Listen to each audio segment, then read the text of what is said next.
Greetings and welcome to Module 2, Newsworthiness and the Journalist's Job. Welcome. Hope everyone had a great, or at least a good first week.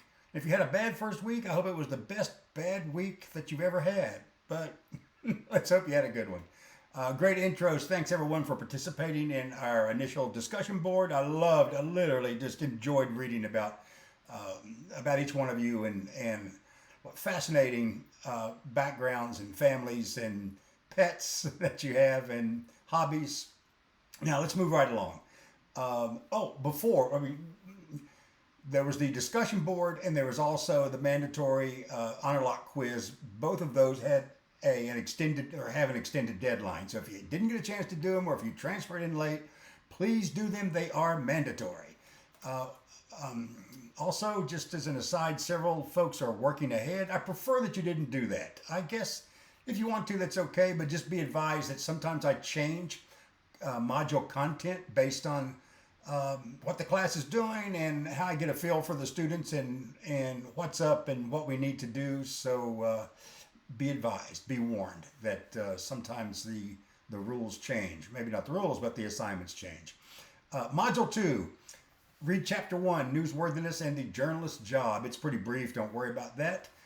There is a link to, the news values, the AP news values, it's rather lengthy. You may not read the whole thing, but familiarize yourself with it, with the contents, refer to it as necessary. You've got another reading, it's about what is newsworthy. I whipped up a little video of my own. I've used it before, so, but it's okay, so I'm using it again. We have assigned work. It's a discussion board on Associated Press AP values. There's a Wednesday deadline for the initial post. There's a Saturday deadline for responses to 2 classmates. And that's usually the case. Sometimes it's a Friday deadline for classmates. And sometimes it's to be active on 3 days of a week, and sometimes it's to be active on 2 days of the week. That means post or participate and on 3 days if the instructions say 3 days, or only 2 days if they say only 2 days. So what's the key to that? Read the instructions and follow them closely. There's an MLA heading for MLA resources. It's just, if you need it, then click on it and check it out. It's how to set up your paper, your assignments, your discussion boards with your name where it belongs. What information belongs in the upper left-hand corner.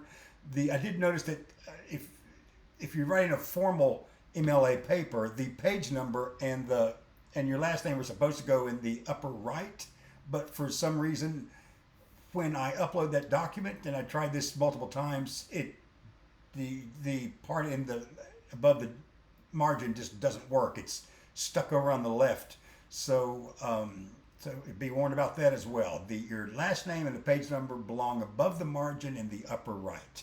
And there's plenty of other places to go to find a sample MLA page. But I've got you a couple of MLA resources. It includes links and samples of in-text citations and a works cited or references page, although we don't use those very often in this journalism course because journalists don't cite their work and they certainly don't have references pages at the end of their stories.